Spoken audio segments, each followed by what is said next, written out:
Hi everybody, I'm Bill Ritter with Channel 7 Eyewitness News. Welcome to a special edition of Countdown. We have a guest who I will introduce in a second. I'm going to leave it as a mystery because you don't know who this person is probably, but you know him when I explain it to him. This is Nate Silver. He is editor-in-chief of a place called FiveThirtyEight.com, I guess you have to say, right? 538.com? Just 538. 538, yeah. okay. Well, explain what that there. Just type the number 538 into the search bar and it'll come up. Of course, 538 has everything to do with what this countdown is about, our special every Tuesday night, 8 o'clock view of what's happening towards the midterms. 4 weeks from when this airs. November 6th is the midterm election, and every Tuesday we come to you online streaming this really special broadcast. And what we're doing with Nate Silver with 538, forecasts based on a mathematical formula, looking at all the polls and trends. And that's what you're doing for the midterms again, right? That's right, yeah. So the basic idea is that we take polls. There are lots of polls in every Senate race, in most House races.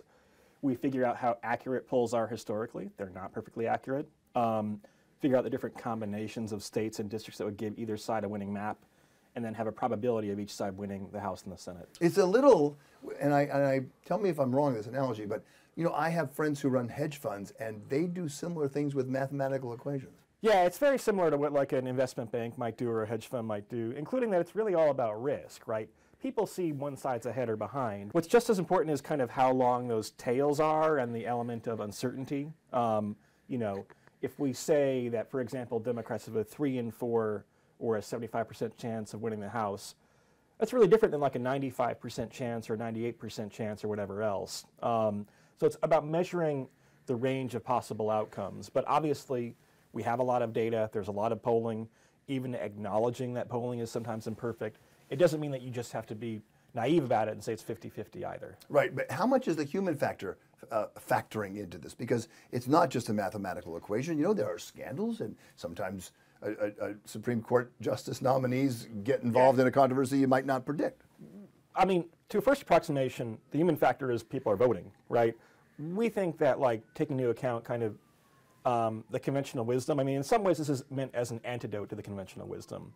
You know, I think a bunch of journalists going and speculating about kind of what will happen in the election with voters they might not know very well is not a very reliable technique. Huge margin of error with that, right?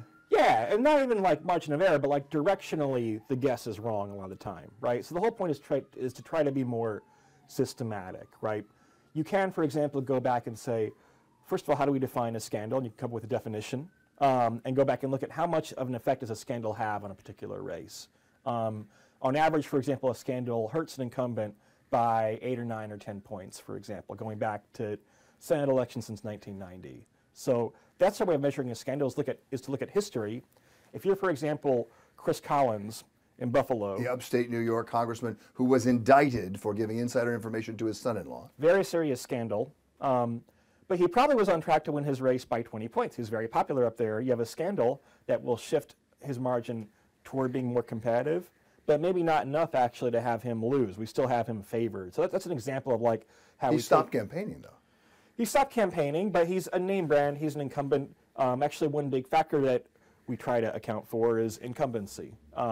Incumbency used to 20 years ago or so be a very powerful force. People might hate Congress, but like their incumbent. Now we're seeing incumbency is not so powerful, that when there's a big shift in the political winds in the landscape, that you might not be protected if you're a Republican in upstate New York. You might not be protected if you're an incumbent Democrat in North Dakota, for example. And so that's part of why we see such a dynamic election this year, is that incumbents are a lot more vulnerable than they would have been in the past. We saw that in just local races with congressmen. Joe Crowley in Queens, Alexandria Ocasio-Cortez beat him. Nobody knew who she was, came out of nowhere. He was a liberal Democrat, but didn't spend much time in the district because he was vying for political power. We had, similarly, a young woman named Alessandra Biaggi, who, running for state senate, beat a veteran Democrat in the primary, Jeff Klein. And no one saw that coming either. I think with both parties having been so up in the air, I mean, it's been a tumultuous few years electorally, things are resetting a little bit, and people are saying, hey, is this a member of Congress that makes sense for my district or my state? And there's a reevaluation. if you're the incumbent party, you don't want voters to reevaluate. You want them to do what they've always done. It sounds like, oh, it's just kind of like we're trying to look at these various subjective factors. The whole point is to take things we know about how elections work and be more systematic and quantitative and quote unquote objective about it, right? What I don't do is I don't say it's a formula, it's a program. Right. What I don't do is I say, oh, I don't like this forecast, so I'm going to change it.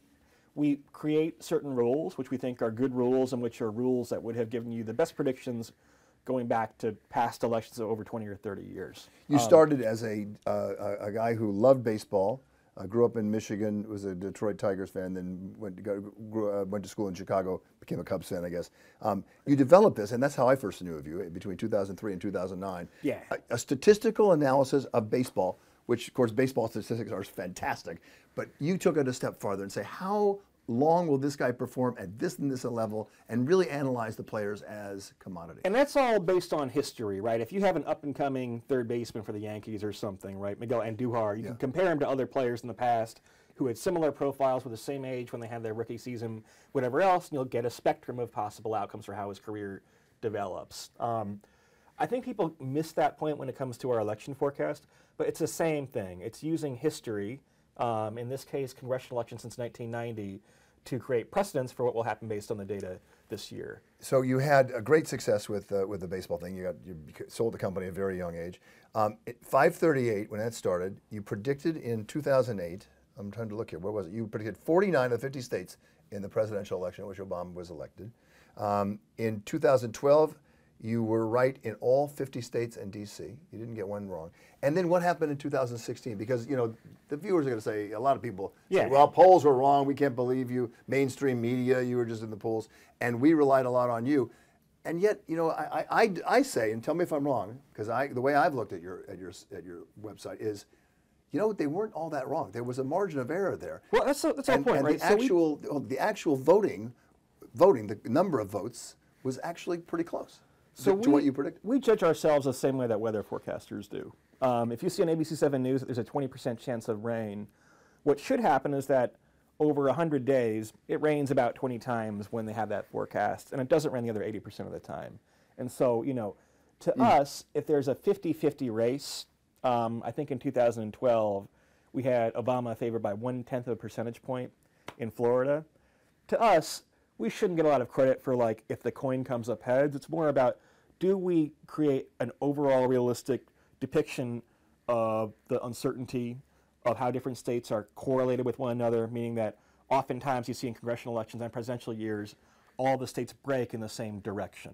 That if you have a bunch of close races where all of a sudden something happens, turnout's a little bit higher for one party than you might expect, and all of a sudden all the toss-ups go one way. And so, so it's actually not for us about like making definitive predictions and saying we know exactly what will happen. We don't know. People have to vote, for one thing, right? It's about saying, what can we learn from the information that we have? And where do we exist on this kind of spectrum from total certainty to total uncertainty? What did you learn in 2016? Well, I know this will sound to people at home like maybe not the answer they want to hear. We gave Trump a much better chance than other forecasters did, than we think other people in the media did. We give him a 30% chance, our forecast did. We think that people might want to take some lessons from the way our forecast worked, which carefully accounts for uncertainty, which recognized that at the end of the race in 2016, things were shifting back toward Trump after the Comey letter and so forth. And so for us, honestly, we get a little bit exasperated because we got into lots of arguments with conventional reporters who said, no, 30%, that's way too high. No way will Trump win. We talked to people on the ground. We know he'd be lucky if there were a 5% chance, right? So for us, there's a lot of value in saying that, hey, this day on your wedding where everyone predicts it's going to be sunny, actually there's a 30% chance of rain, you probably better have a backup plan in place. So that's where we think we add value. It's not from like the number of states that we call correctly. It's from understanding what polling tells you and what it doesn't tell you. It's understanding that when a candidate is ahead by only 2 or 3 points in the state, that candidate's going to lose fairly often, in the same way that a good pitcher is going to give up a base hit 25% of the time or something. And a good hitter will strike out or will be out yeah, 2/3 of the time. If you're, you know, we have forecasts for baseball and basketball. Sports fans get this intuitively, right? They know that you're going to have a team that's favored by a touchdown, and and they're going to win, what, 70% of the time, but a long ways from 100% of the time, Got it, right? okay. And so we think of ourselves as handicappers or odds makers. If you were looking at our forecast in 2016, then you would have put money on Trump because we liked his odds a lot better than the consensus. And literally, there are betting markets. If you could bet on Trump based on our forecast, you would have made a lot of money because, you know, a 3 in 10 chance is a lot better than what other people assumed. Just for the record, you're not urging people to bet on politicians' races, right, and elections. For the record, I have no problem with people betting.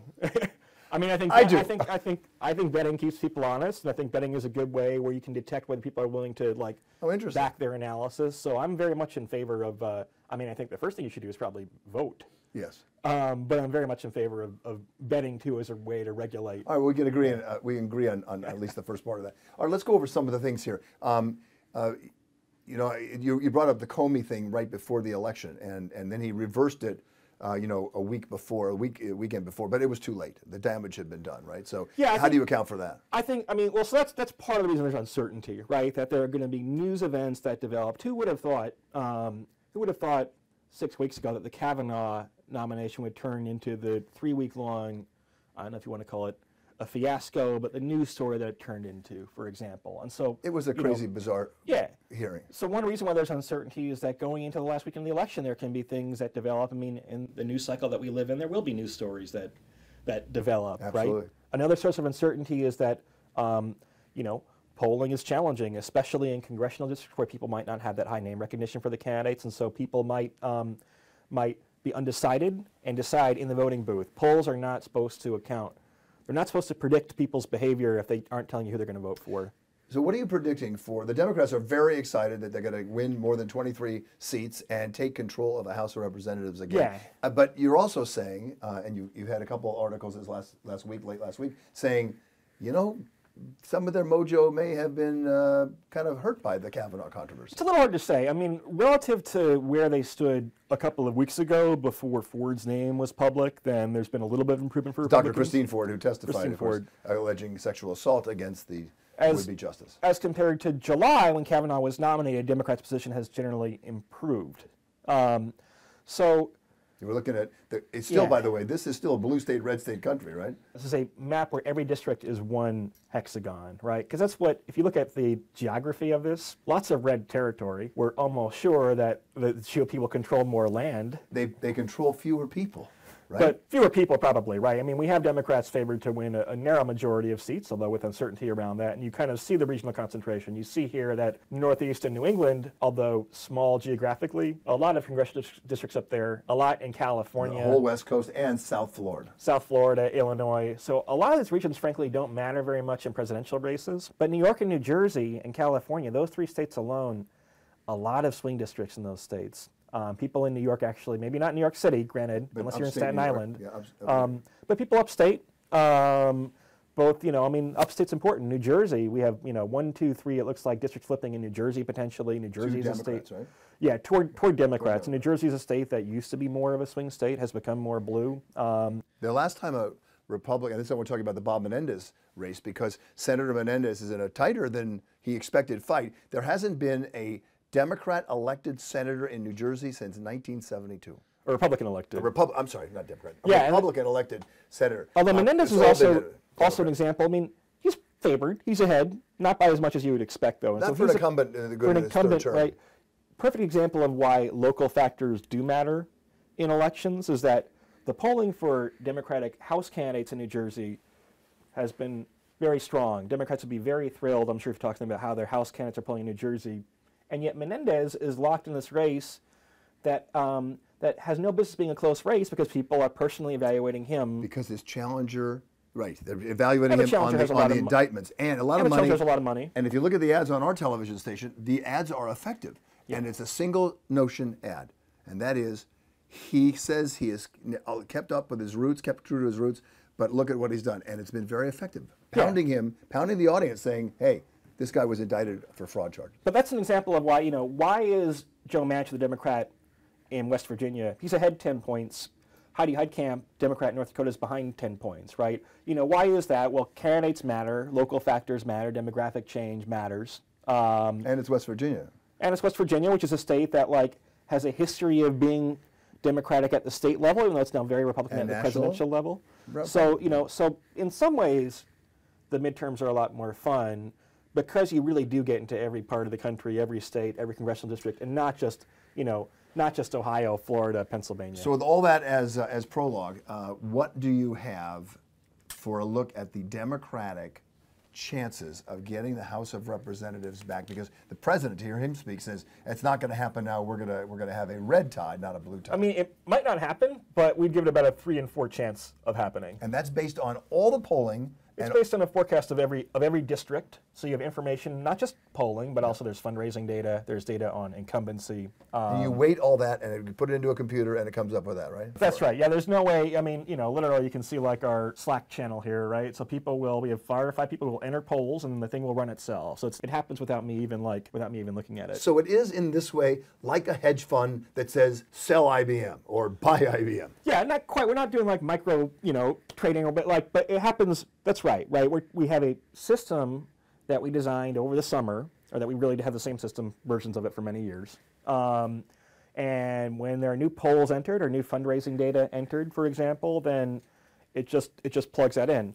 I don't want to make it sound like, oh, it's just a snap, because like thinking carefully about how elections work, looking carefully at historical data is what informs how we build that system in the first place. But once the system is built, then we don't have a lot of subjective decisions to make. We think this is a good model. We think this is the right way to do it.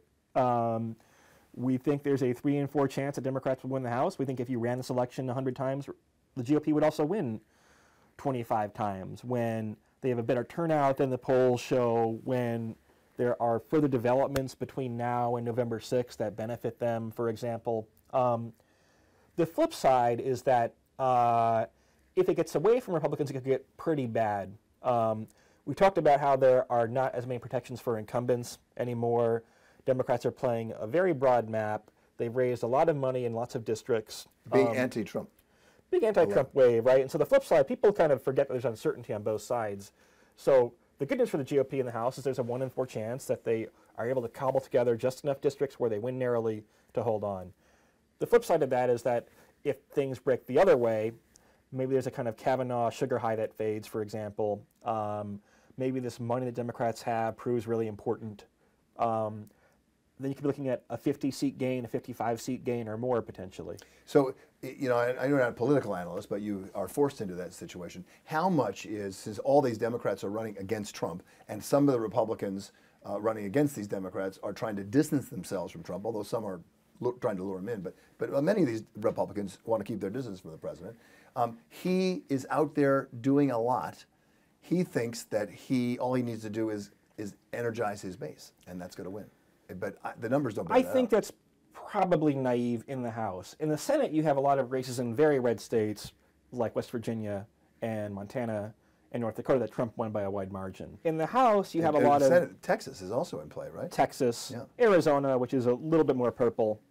In the House, you have a lot of like wealthy suburban districts in New Jersey, for example, or districts in California with a lot of Hispanic voters. I'm not sure that Trump's going to help as much in those places. He's not going to California. He's not, right? But if I were the GOP, I'd say, stay out of our House races, please, with maybe very few exceptions, because those are being fought in territory that is a lot closer to purple.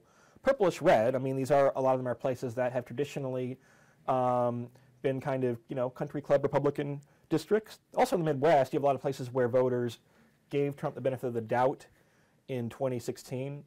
What tends to happen in midterms is voters say, you know what, I was on the fence before, decided let's have a change, let's go with Trump, but now let's balance that by having a Republican or a Democratic, at least one Democratic chamber of Congress. So actually one of the regions where Trump's doing the worst, I think the average in midterms is like 27. So yeah, given that Trump is unpopular, given they raise a ton of money, given the polling, most importantly, we have them winning a few more than that. But this is not that much better than you would expect just as a default. Didn't it happen with Obama in his midterm? Obama lost 63 seats. Yeah. We doubt the GOP will lose that many. There's an outside chance on the tail here. We doubt it will be as many as 94. But more likely than not, and again, that likelihood is important, You're going to have a medium to large size wave is the most likely scenario. Let me talk briefly about your name, 538. That stands for the number of electoral votes that are out there, electoral delegates that are out there, right? A number of votes in the electoral college. Right. Yeah. So that's and what's interesting is, we have a president who says he really creamed Clinton on in the electoral college, but he didn't. In fact, he had 304 electoral votes. That's not as much as Obama had in either of his elections. It was on the lower end of electoral college margins. I think perhaps more importantly, he lost the popular vote. By so almost 3 million. It's a evenly divided country, and so what happens is that, again, in midterms are almost always tough for the president's party. The thing the GOP has going for it is that in the Senate, you have lots of races in very, very red states. What's that number say right there? 2 and 9. 2 and 9. That's interesting. So this is forecasting the races for the Senate. Only a 2 and 9 chance Democrats take the Senate. You can round that up to 1 and 4 as a slightly rounder number, about 25%. And the problem is that Democrats have their own incumbents. North Dakota, Heidi Heitkamp, we now have her as an underdog, for example. Wow. Bill Nelson is a favorite, but that's a race they could lose. New Jersey, Rick Scott has New Jersey, a little bit more skeptical Menendez will actually lose, but still plugging a lot of leaks the Democrats are. Could you go back to Menendez for a second? Some place called Stockton University in Atlantic City had it like 2 points away. Yeah, we've seen polls ranging from a 2-point margin to Quinnipiac 11. An 11-point margin. So it's enough that you'd be a little worried. Closer than Mr. Menendez would like it, but not surprising given that he had 2 federal trials. But what our model also looks at is it also looks at the partisanship of the state, right? So it knows that, hey, look, New Jersey is a blue state. It's a blue year. So it's anti-Trump. No Republican has been elected. It's skeptical, right? In that range from the Stockton poll to the Quinnipiac poll, it would say, we think just based on the way New Jersey is, we think that probably, given history, when you have this disparity between the polls and what we call the fundamentals, usually the fundamentals have some influence, that people are going to grit their teeth and say, you know what, I don't like Menendez, but I'm in New Jersey, I don't want a Republican Congress, and so I'm going to grit my teeth. I wish Democrats had nominated someone else, but grit my teeth and vote for him. That's what can happen with undecided voters in cases like this. With that said, even a 1 in 10 chance that Democrats could somehow not win the Senate because of New Jersey in a year like this, even that'd be crazy. Even that would be an awful way for Democrats to lose. Can you imagine if the incumbent Democrat in New Jersey lost and that prevented the Democrats from getting a majority in the Senate? Yeah. This is so interesting. Clearly you love numbers. You're a statistician. You love that stuff, right? So it's kind of a nerdy profession, but you are involved in a non-nerdy platform here. That is predicting elections. In some ways, what we're trying to do is quantify common sense, right? It's not quite that exactly, but we're looking at common sense. But we're looking at factors that are important, right? So, hey, do scandals matter? Actually, they do matter, and so you can go historically look at how much a candidate's affected when he or she has a scandal. You might ask the question, what happens in a state like New Jersey, where the state's really blue, but the polls show a close race? Historically, what happens in those cases? And the answer is that usually, actually, in a blue state, the candidate will, more often than not always, but more often than not, finish a point or two ahead of his polls. That's why, again, the forecast is a little bit more optimistic for Menendez than you might gather based on polls alone. With that said, there's a risk here that Democrats probably don't need to be undertaking. Nate, this has just been so fascinating. I really appreciate you taking time to do this. I do have one more thought. I read somewhere this last week where, by the year 2040, 70% of the senators, 70% of the country will be represented by 70 senators. That 30% of the senators will represent, just this enormous swath of population because of the Electoral College. 2 senators for every state, no matter what the population is, and that most of the population, which is why Trump won. Yeah. Most of the population in these pockets of Illinois, the Northeast, little pocket of South Florida, and all the West Coast. Yep. And yet they have a minority in the Senate. Well, that's why the Senate and the House we think are more likely to split, right? Because in the Senate, the fact that North Dakota has 2 senators and so does New York. Or California. Or California. Or Florida. In the House, you have 27 representatives in New York and 1 in North Dakota. And so even though there's gerrymandering in the House, there's clustering of voters in urban districts, even given that, still a much easier lift for Democrats when it's more representative relative to population. You predict, and I don't think you usually weigh in on this stuff, but there have been in the last 5 elections for president, 2 times when the presidential candidate with the most popular votes lost the election. Yeah. And won because they won the electoral college. Is that a right thing? I mean, I tend to think that we should have reform our election systems and probably have voting be more nationalized. You probably have to redo your name then, 538. Well, I know, right? Selfishly, I love the electoral because it complicates things. It complicates things, and so then I can come in and say, okay, here's how we uncomplicate things again. But I don't think it's the best system of voting. I do think, like, if you want to get very technical, you know, election laws are administered state by state, and so if you get rid of the electoral college, you probably have to have commonality in election laws in federal elections. So I would be in favor of those reforms. It's a bit more complicated than people might let on potentially. But yeah, I mean, look, the GOP won the presidency because of the electoral college. In 2000 and 2016. Yeah, it also helps them. Although we should say, I mean, Obama did very well in the electoral college. He won the popular vote too, but even given pretty big popular vote margins, did very well in the electoral college. And so, you know, so it's partly up to the parties to figure out how do you appeal to certain voters. But again, you could see a split, right, where Democrats reap plenty of reward in the House from appealing to voters in urban areas, in upscale suburbs, appealing to Hispanic and black voters, to Asian voters. In the Senate, where it's concentrated in very rural, frankly, very white states, not as much reward from that. And so that's a challenge for Democrats in the Senate. I know you don't usually do long interviews like this because you're a very busy person. We really do appreciate you taking all this time. Definitely. Does it seem like 3 hours to you? Because it wasn't. No, it was it went by in a breeze, yeah. Nate Silver. Okay. Great, thank you very much. So that's going to do it for this edition of Countdown. Thank you to Nate Silver for letting us invade his space and take up his valuable time for so long. We will be back next week. Don't forget Eyewitness News tonight at 11 o'clock, of course.